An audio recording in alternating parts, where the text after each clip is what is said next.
Michelle Meyer with us. Thank you all. Can't wait to hear them.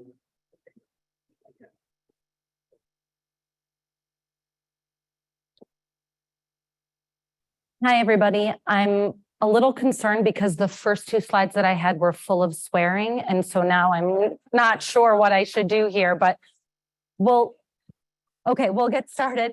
A big thanks to Sid and Michelle Monroe for curating this exhibit and for hosting us this evening. Thank you all for being here. My name is Heather Garrison.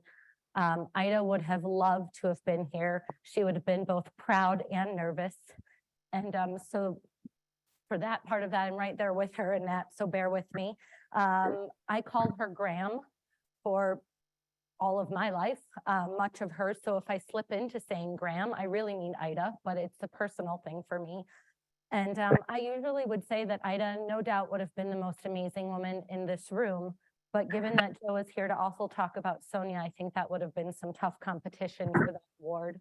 The slides and the content of this presentation are actually from a talk that Ida gave in 2008. I have very fond memories of sitting with her in her office because she wasn't really great at PowerPoint. And so we put this together. And as Sid and Michelle asked, you know, if Joe and I could speak, it was just such a joy to pull this from the archives. So what you're seeing and hearing really is her view on this, and the stories are from her directly. I was typing what she was saying, and even at the bottom of each slide were notes from Ida. So it was a joy for me to put this together. Three themes that I thought about that were really relevant to tonight. One is for both women, just being such trailblazers, you know, in the 40s and 50s, and we'll talk about that. The focus on street photography and social justice is a theme that carries through, and also just for, sadly, the reoccurring theme of what they were capturing with their camera and how little really has changed between then and now, and some of those themes. I have a slider here, I can use that. Okay. Ida was born in 1926. Her parents came to the US from Latvia, did not know each other. They came as children. Her parents met at a wedding and settled into the long hours of a grocer's business. And Ida Graham used to share with me that, you know, really the back room of that grocery store was the family room of their home. They had an apartment a few blocks down, but they spent most of their hours there as the grocery store was open from 6 a.m. to 10 p.m. And she often talked about her parents being such hardworking and kind people, and certainly that passed through to her. This is the only remaining photo of Ida's first camera, which was a $5 Agfa Chief. This was at the end of the Depression, and Ida often said that she had to beg, plead, and cajole her father for the $5 to buy it. Sadly, the camera was stolen at Woolworth's when she was out and about, so she had to begin babysitting to earn money to buy another one. And it was at Walton High School she joined the camera club, and a guest lecturer there was a photographer from Life magazine who, after reviewing her work, encouraged her to pursue photography. Ida, even as a child, but even into her adult life, and what I remember is she always saw designs and patterns in ordinary things. She looked at it as a way to find the joy in life, which she was one of the best at out there. The photo on the left is wrought iron with snow. And she says the resemblance to a face was what interested her in this. It took me this, you know, she has a talent, because I had to look at it like 4 times and say, Graham, I don't see it, but now I see it. And the interesting thing is that she wished she had done a close-up of the face, but she only really took one photo at a time because film was so expensive. And so this is wrought iron with snow. And the image on the right is a hunk of beryl, which belonged to a neighbor who dealt in Brazilian minerals. And she said, in ordinary light, the stone appeared as a dark green mass, but when she transilluminated it, the internal design became visible, and it reminded her of a mysterious universe. This is how Ida's mind worked until the day that she passed. Her words are that she had a fascinating life and that she seldom became bored. And I definitely know that to be true, but in my words, I would add that Ida found fascinating things in an ordinary space. So Ida graduated at 17 years old and she was too young to enter nursing school. So she had a full year to decide what she was going to do. And so she decided to get a job at a local newspaper. Her words, with the bravado of adolescence, Ida called up every photo editor in New York City and asked for work, and they all laughed and hung up. She also called AP and United Press and Acme News Pictures, and only Acme asked her to come down, but they offered her a job in the mailroom because the mailroom had vacancies because the men were going to war. So she became what we now call as Acme's first girl mailroom boy. They did promise her that if she kept with it, she could then start as a photographer. But instead of becoming a photographer, she became a printer. Ida was also an avid printer throughout her life, and much of the work that she did, she printed herself. However, she did not stay at Acme because when the men came back from war, she lost her job. One of those themes that may have relevance to today. So after her time at Acme, Ida decided that nursing was not for her and she wanted to do news photography. She saved from her $40 a week salary. She bought herself a camera, and she was very specific: 6 film holders, a flash gun, and a reflector. She began taking photos of children playing in the neighborhood, beautiful buildings with brick, and she just spent time walking around New York. She had a talent for connecting with people. As a child, I was embarrassed by this because at every bus stop in New York, she would just strike up a conversation with a stranger. The good news is that karma has made it that I am very similar now, and I think my children are embarrassed because I often strike up conversations with strangers. Anyway, she had a knack for connecting with people, and I think that's what allowed her to capture some of these photos because her subjects felt so at ease. This photo Ida took, she was taking pictures of girls playing with their dolls, and these boys thought it would be fun to play father. So she captured this photo. So at the end of 1944, she was 18. She decided that news photography was not for her, but magazine photography was, because it offered more scope, that a story would run for several pages and use multiple photos instead of just one, usually in a newspaper article. So she began thinking up ideas that she could shoot as self-assignments and show photo editors at magazines. This is a collage of mostly 1944 neighborhood photos, and it was her first that appeared in Cornet magazine. The one on the right was taken in Philadelphia, and this was after Ida had seen the editor at the Saturday Evening Post. She kind of just walked around the area on her way back to the train station to the Bronx. G-String Charlie, quite racy, had a basement shop right off of Times Square, Ida said, and made more than just G-strings. He had sequin bras and panties for showgirls. That was the bulk of his business. Ida, in her mind, this would be a good subject for a story. And she said, these are her words, so she took them to picture editors, and they were far more familiar with New York than she was. So they already knew about this. So she said rejection and the reasons why were good on the job training. She was learning that editors liked her work, but they needed fresher material, but she was always encouraged to keep coming back with more work. In 1946 and 1947, Ida was a member of the Photo League, which I will let Joe talk more about that, but this is the historic organization of idealistic photographers, and they really felt that the use of truthful photography could help improve the world.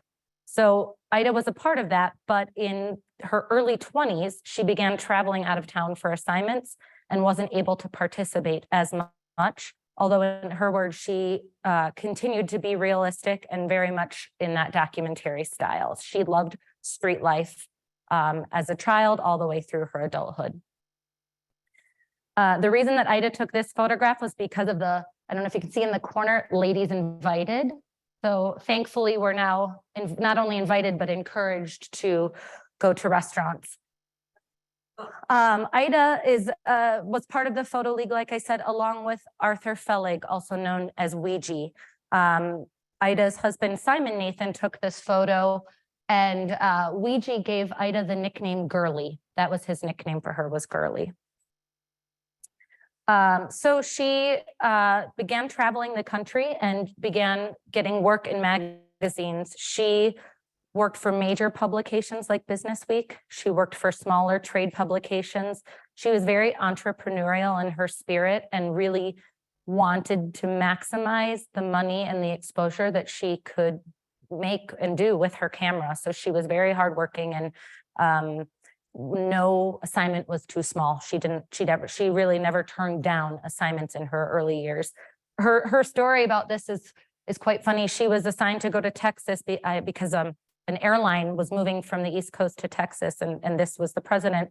After this photo shoot, he wanted to take her to a private club and go for a drink. And she said she had a blast. She had a lot of fun because this was her first time in a bar and her first taste of bourbon. So that's how, because of Business Week, that was her first sip of bourbon. Life magazine, she said getting space in life was not easy. You know, the rule of thumb kind of was out of every 10 photos that you would take, maybe one would get into Life magazine, every 10 that you showed them. She had such a desire, along with everybody else, to make it into Life. That was kind of the gold standard then.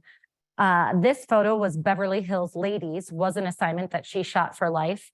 And her note on this was that the men who were doing work for Life kind of got the real gritty assignments, and then the women were kind of left with the fluff. So this is an example of the women kind of getting what was left over. I will try to do justice to this story. It's lengthy, but I'll keep it very short. This was two kids who had so little time. So Ida was there on assignment at the LA Marriage Bureau because there was an uptick in marriages due to the Korean War. She had been there all day, and she said just at the end, Bob the Marine and his bride-to-be Beverly were there. He was going out of Camp Pendleton the next morning, and they wanted to get married. She had flown in from Seattle to do this. They had neither a blood test or a marriage license, which you needed. And so they couldn't get married. So Ida called the Life editor that she had been communicating with and said, I'd like to help this couple get married. And that was a poignant follow-up for the original assignment. And oh, by the way, she would need a little petty cash money to do this. So he agreed, and they persuaded the clerk to hold a license. And she talked to a judge who she had met on another assignment who agreed to marry them later that day.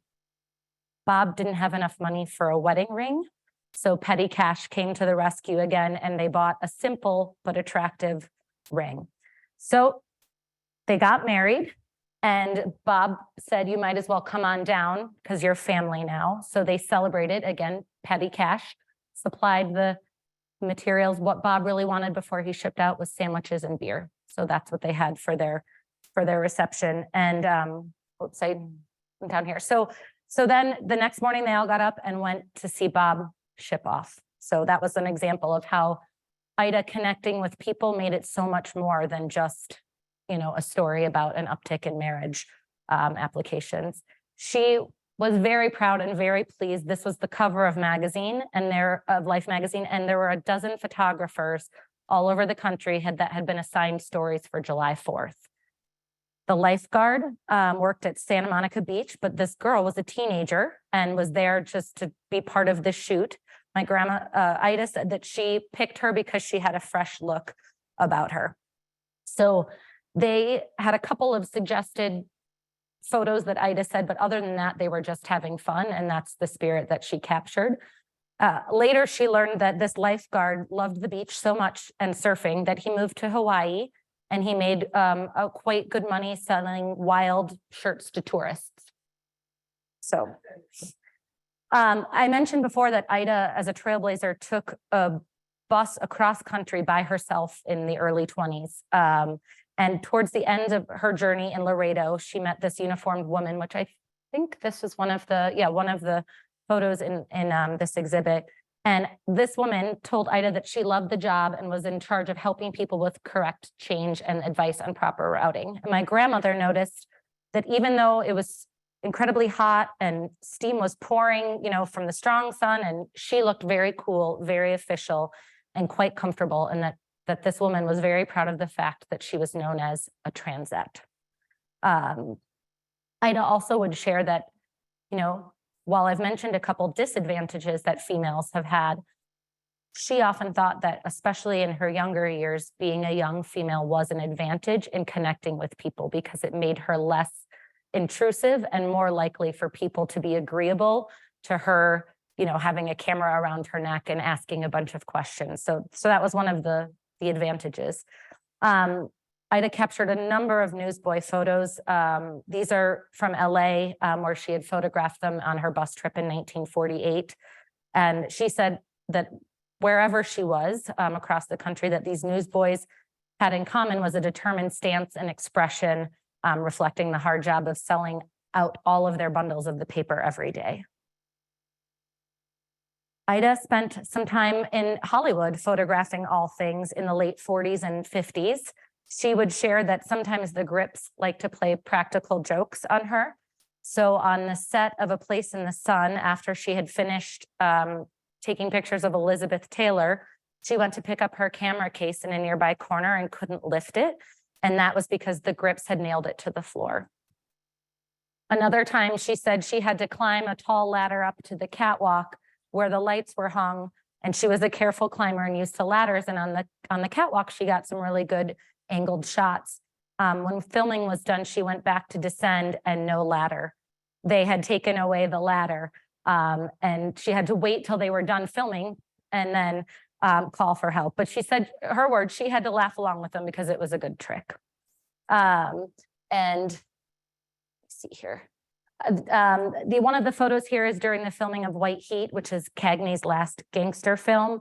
And the other photo here is Ronald Reagan with Bonzo the Chimp. And Ida's story about that was he was only a B actor at the first, at that time, and was really thinking that nobody would pay attention to him because of Bonzo was the true star in that movie. And one of my favorite stories of hers was she said about the time when she would walk hand in hand with Bonzo and he would just grip onto her finger and they would walk around the set. But she learned a lesson that he was still an animal because, when he wasn't shooting, he was in this cage. And she leaned over just to, to stroke his paw, I guess. And Bonzo grabbed a hold of her camera strap and held it tight. And she said she didn't dare make a sound because if you interrupted shooting, then you would get kicked off the set. And so she vacillated between, how am I going to make it out of this? Because there was a chimp's grip. So she dug in her pocket and got a film canister and kind of threw it into the cage. And so Bonzo released the grip and then went to get the film canister, and then all was well. And while this is not Hollywood, she was on the trail with Richard Nixon when he was running for Senate. So I just thought that I would include that as well. These two are brother and sister.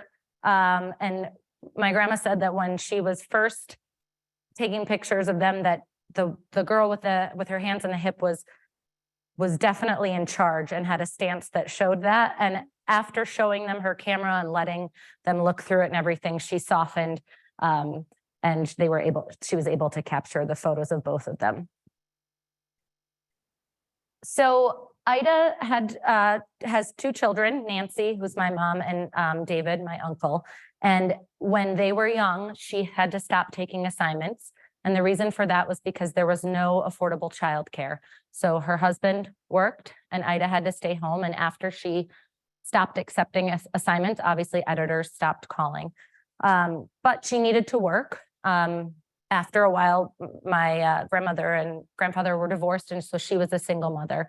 So she didn't have the ability to do freelancing, but she saw an ad in the New York Times for an intelligent woman willing to work with her hands. And she said, hey, I could answer yes on both accounts.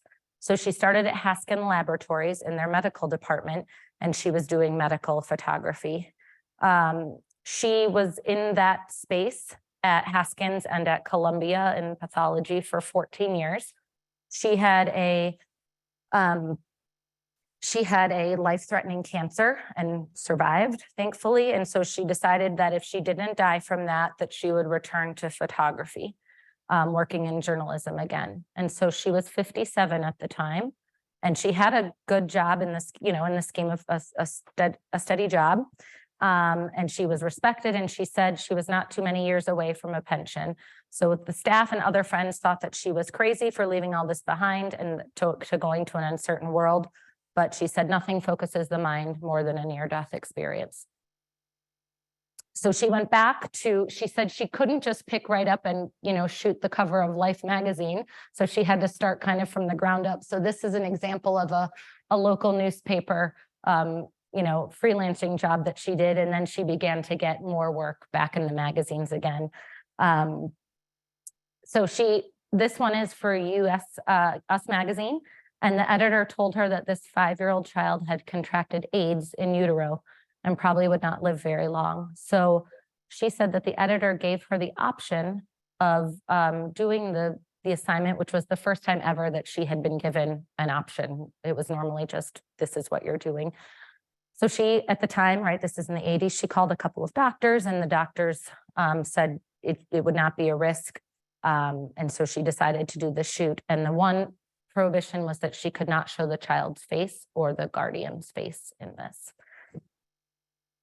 This photo is very special because it relates to this evening. So in 1997, Ida had her first gallery show in Soho with none other than Michelle and Sid Monroe. So you can see how this is full circle. In advance of this show, the newspaper in Chinatown, so a Chinese newspaper did a story on Ida and ran this photo. And Ida said she always hoped that the mother or the child in the photo would come forward, but no one did. So Ida was a trailblazer, and she wanted to capture the raw beauty and the raw reality of life. She continued to print in her second bedroom turned dark room in her New York City apartment well into her 60s. And I often remember that when visitors were coming, we would move the bins of chemicals that were in her bathtub out so that when guests came over, they wouldn't see this, half dark room in the bathroom. She continued to shoot well into her 80s. She dabbled with a digital camera and a cell phone camera, but didn't really care for it, although she would say it was amazing not to have to lug around all the equipment.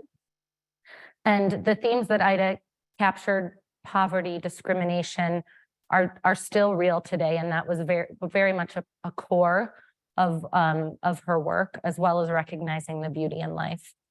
Her work has been shown in galleries for the past 25 years, and I know she had a quiet confidence in her work, but also at the same time was very humble and always nervous to see if people would show up or if they would like her work.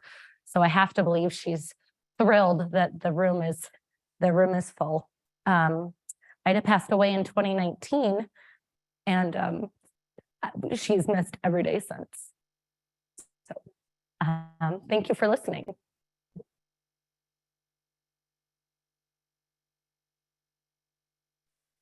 Yeah, that's great.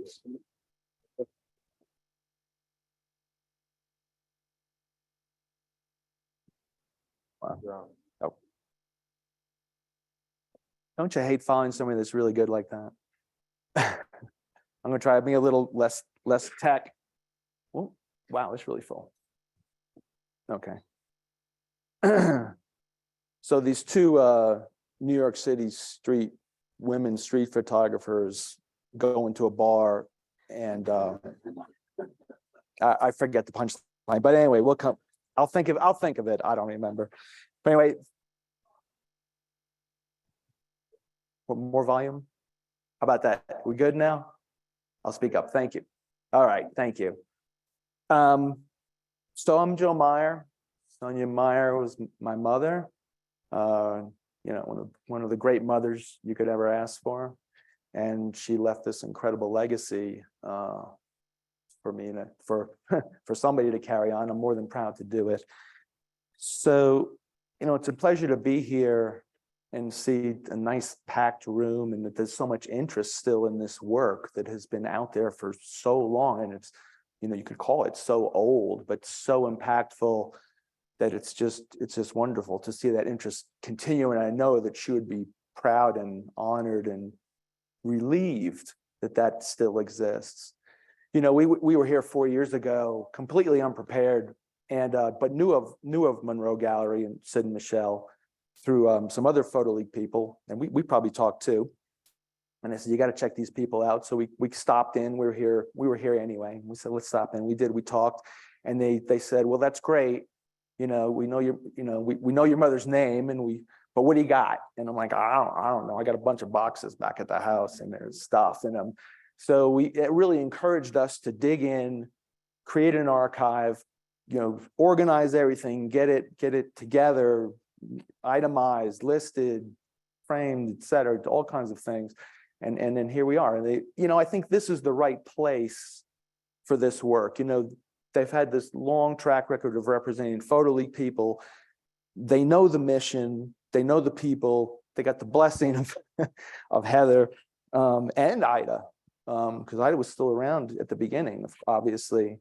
So that was enough for us. And we're like, we gotta get in there. And here we are. So thank you guys. And also to Heather, because Heather, you know, she's so smart.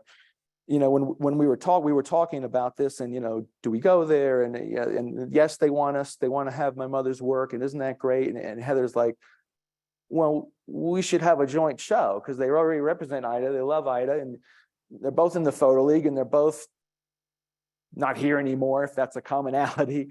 Let's do a show. So again, everybody concurred. When we heard it, everybody was like, oh, duh, that's so perfect. Let's do it. And sure enough, here we are. And man, I got to tell you, it looks great. We were walking by last night in the dark, and I looked in, and, you know, it's just like, oh man, that's just perfect.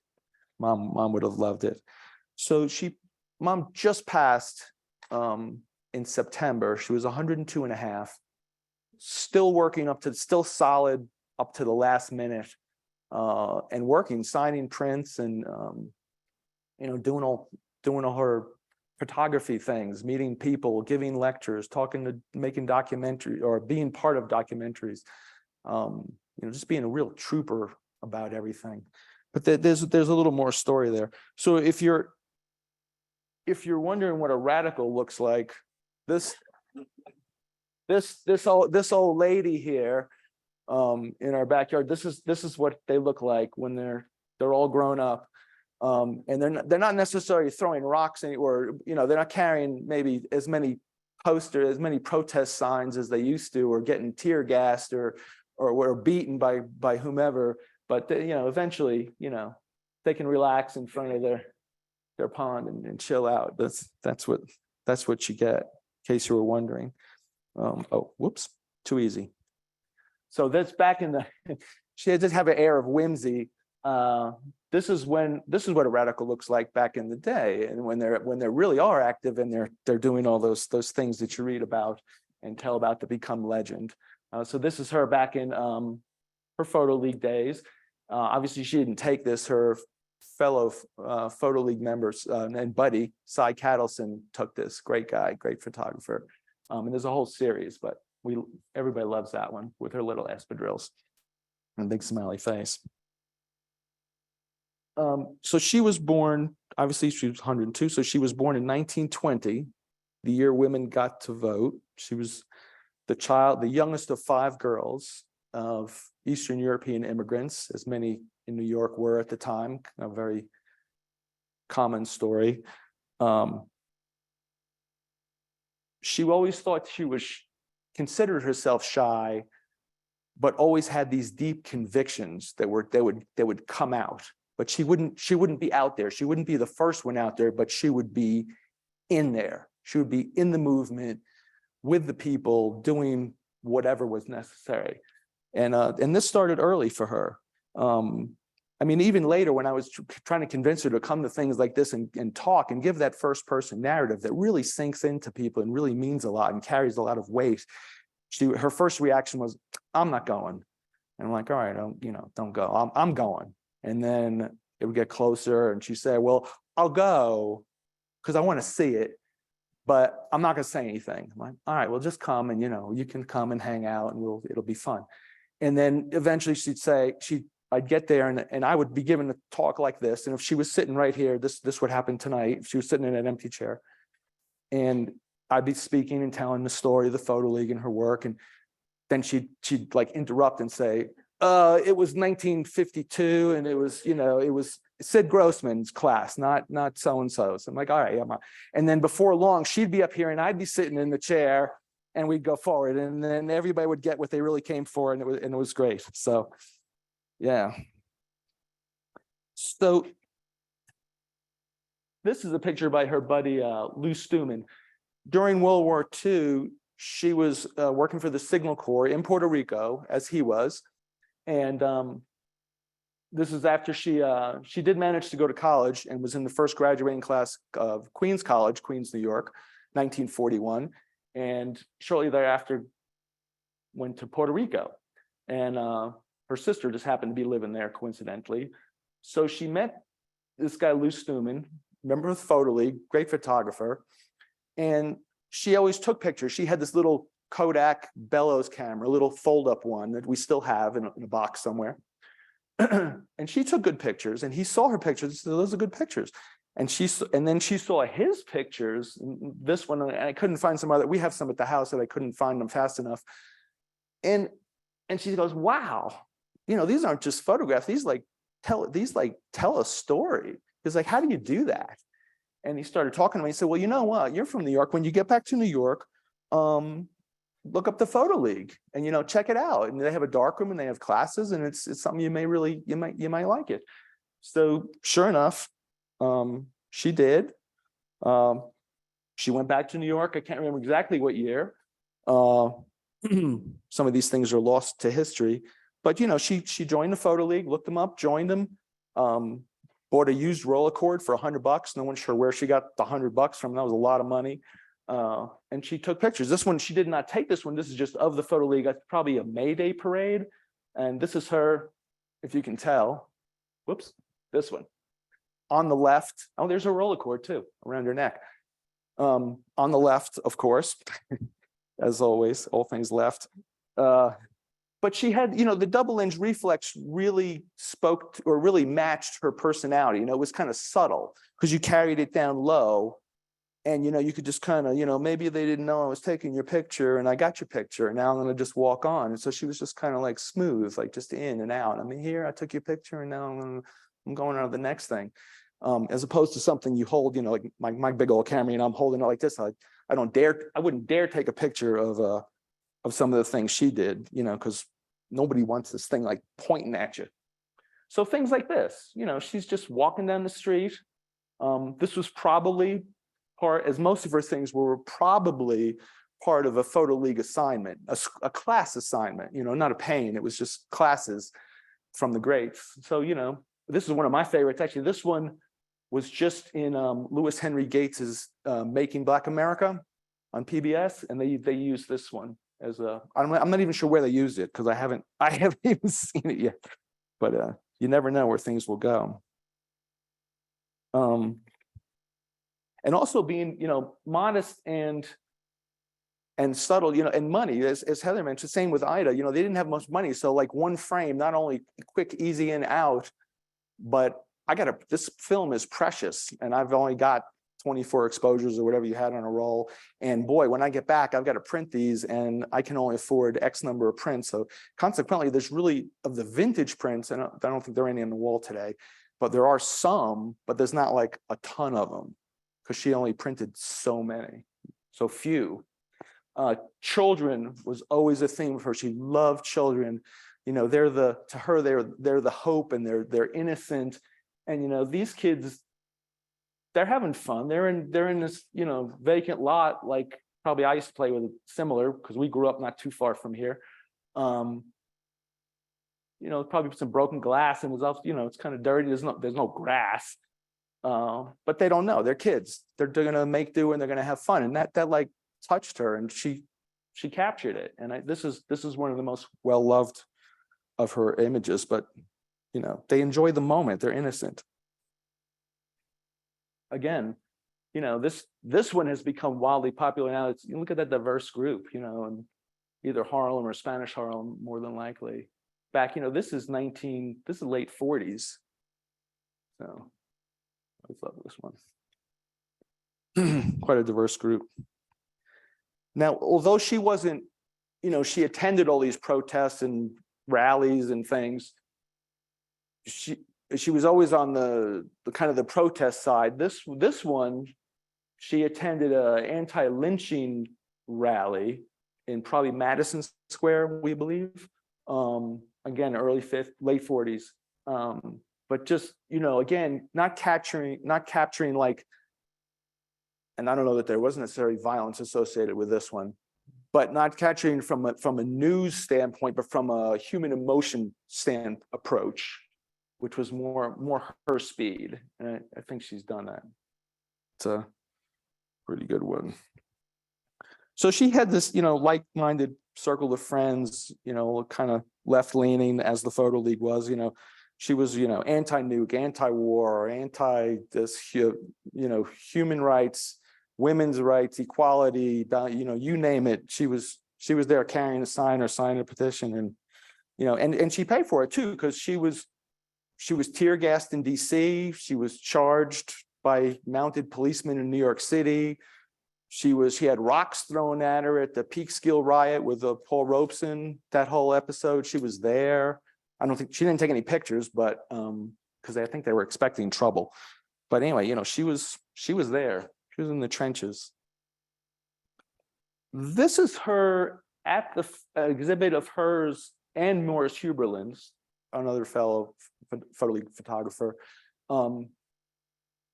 They were charged with doing the still photography for a film that the Photo League made to support Sydenham Hospital in Harlem, which was the first, I understand, was the first or one of the first integrated staff and patient hospitals in the country. So pretty groundbreaking in itself, but it was struggling.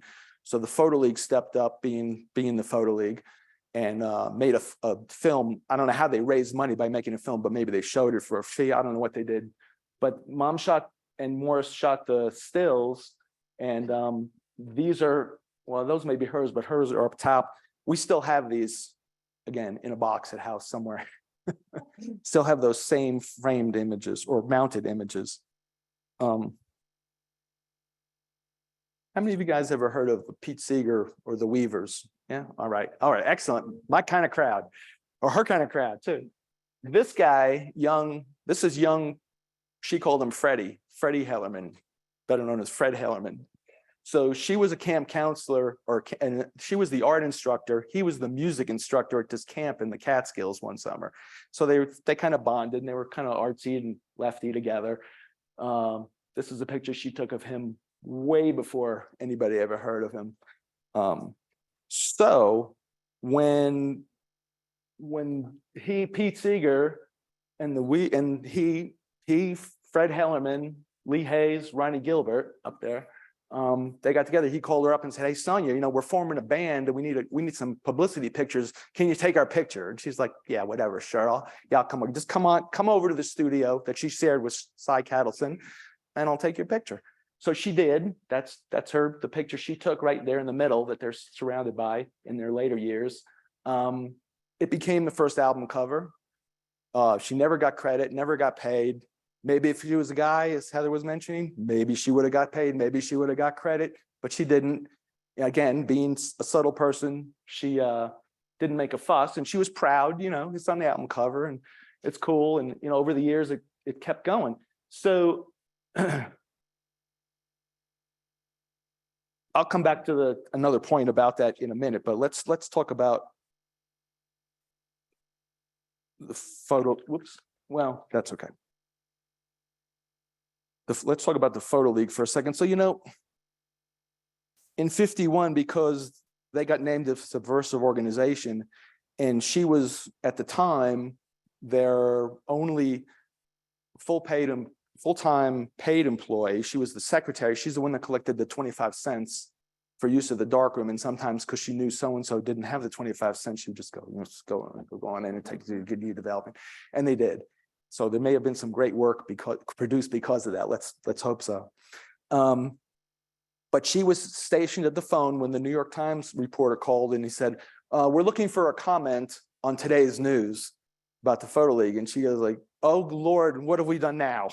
Was her reply. Well, it turns out that they had become on list, become a, listed as a subversive organization by McCarthy's House Un-American Activities Committee, which meant that members lost their passports, got blacklisted, all kinds of terrible things. So the Photo League disbanded, everybody got scattered pretty much. I mean, they kind of stayed together as friends, but no more Photo League proper.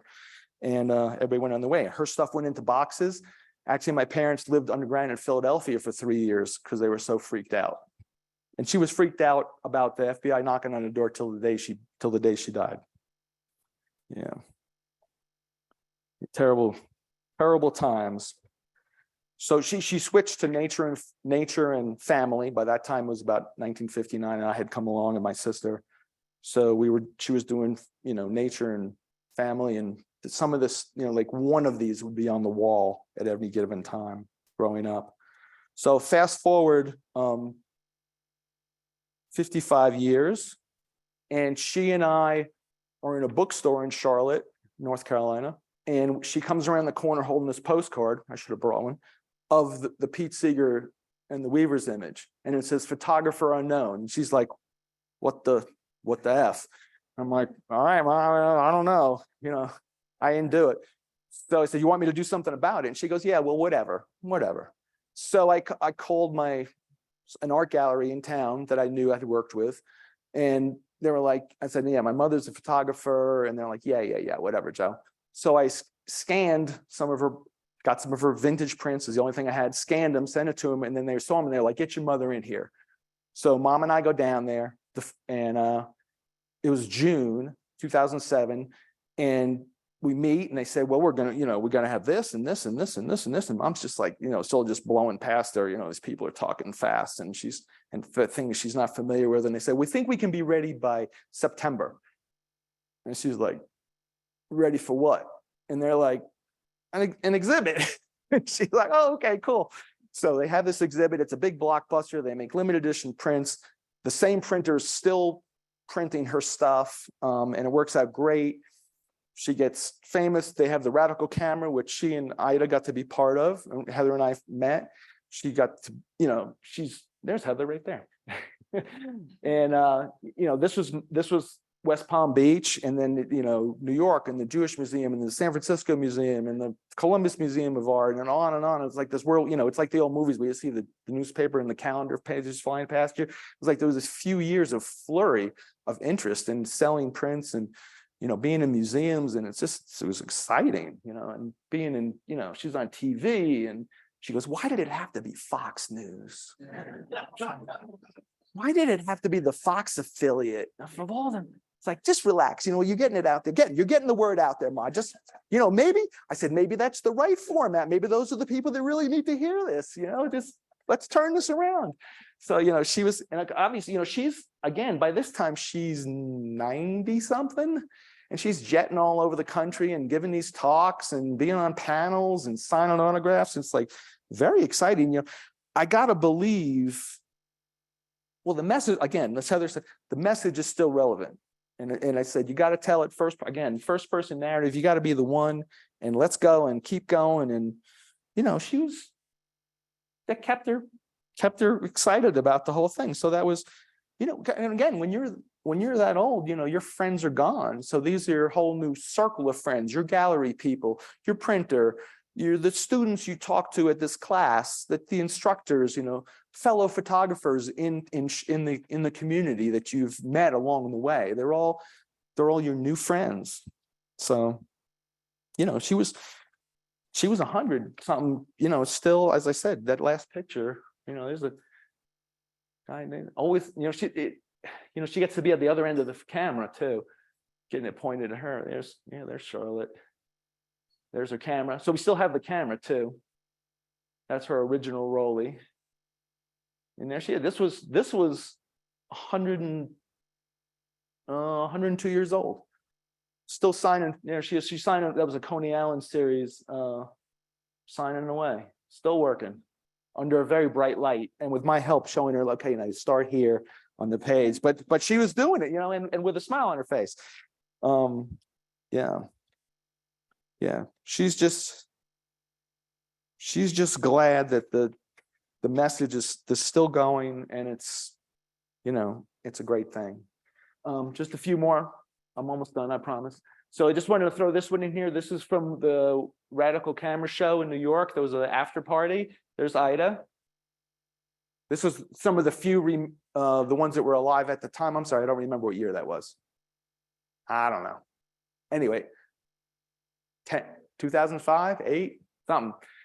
So Ida, Marvin Newman, Cy Cattleson, her buddy that took the pictures of the whimsical pictures, Sonia, Rebecca Lebkoff, great photographer, and this guy up here, whoops, that guy way up there, that's Adam Grossman, Sid Grossman's son. We used to play when we were little kids, play together, and that's Miriam Cohen, who was Sid Grossman's first wife, all in one spot. Then there we are. Here they are, almost the same group. This is at the Columbus Museum of Art. Again, my mother, Ida, Marvin, and then the director of the museum. And there they are. Yeah, this was sweet. This was, well, no, they had gotten together first in New York, but this was in Florida. It was really great, a really great time. So there she is. Goodbye. Well, thank you guys so much. I appreciate your interest. Thank you for being here. God bless.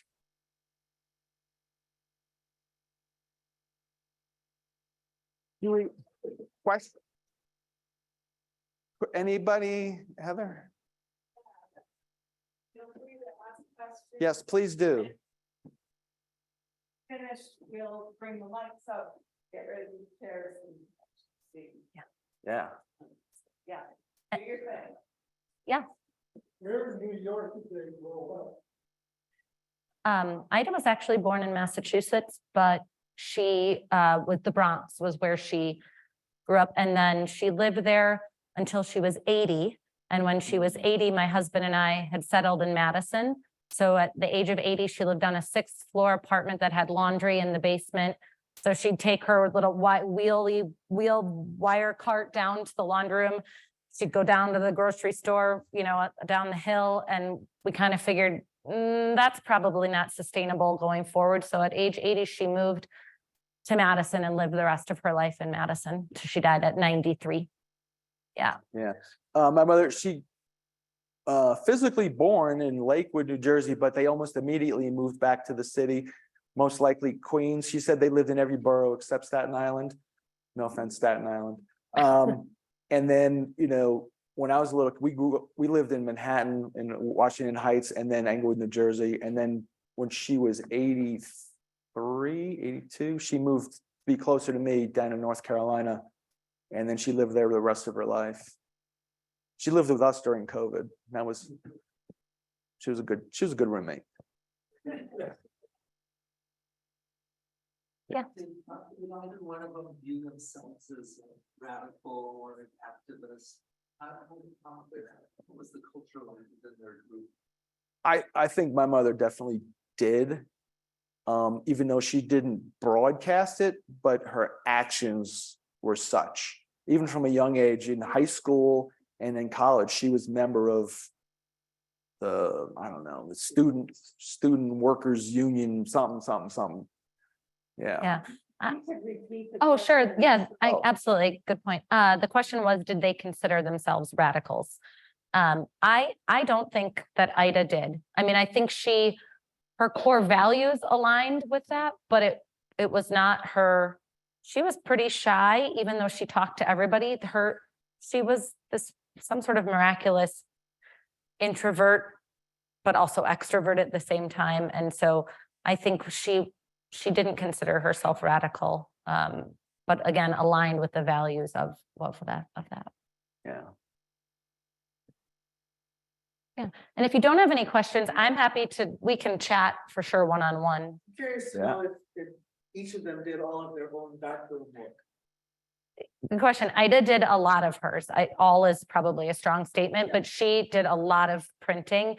Again, I mentioned that her second bedroom in her apartment in New York was a legit dark room. I mean, like I was, as a child, was not allowed to go in there. And so a lot of printing, not until her later years, and especially when she started doing some gallery work. Then she found a printer that could help, because at that point, you know, she was in her 70s, but that was one of her passions, in addition to photography, was also the print side of it. In fact, when she moved to Madison, she bought a condo, and we said it's a 1-story condo. That way, you know, we're not going up and down steps, but it had an unfinished basement, which was great because Joe mentioned boxes of things, not the photos, but she was a collector of all things.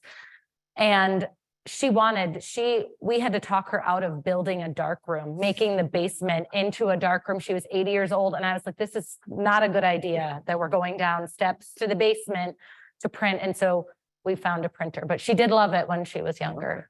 Yeah, I'm sorry. Of photographs of either or both of these women. They're both featured in Radical Camera. Yeah, there's a wonderful book, and it's very available, although it is out of print. I have a copy here. You might just take a picture of it, because I find it on Christie Books all the time. And it's called The Radical Camera. I would add too, so Ida wrote a book. I literally have Ida's memoir, you know, on my computer, and 16 different CDs and thumb drives and all that. But she wrote a book and worked in the late 90s with a publisher. I think that was just the economy at the time was not right. Her dying wish and my continued wish for her is to get that published, because she has written, you know, it is written out in chapters. She has selected photos that align with all of the information. And so I'll make a sales pitch if, yeah, anybody, a publisher or know a publisher, happy to chat about it. Yes. And so, yes, so that is one of the thing that is always, you know, on my radar. And I know Joe and I both chat about having this amazing archive of work, and the responsibility to want to make sure that it gets out there, and how we manage that with lives and families and whatnot. So I actually reread her book, and just because it's amazing in the detail. Talk about first person narrative. It's all there. I can answer the other half of your question, sorry, about whether doing their own printing. My mother, when she was at the Photo League up to 51 to the end, yes, she did all her own printing. She didn't, like I said, she was she called it an emotional photographer. She would much rather be out on the street taking pictures than being in a darkroom or even a studio. But she did do her own work up to the end of the Photo League. After that, she got this very talented person to do to her specifications, to her liking, you know, archival paper, archival everything, wet process, gelatin, silver, everything. Yeah.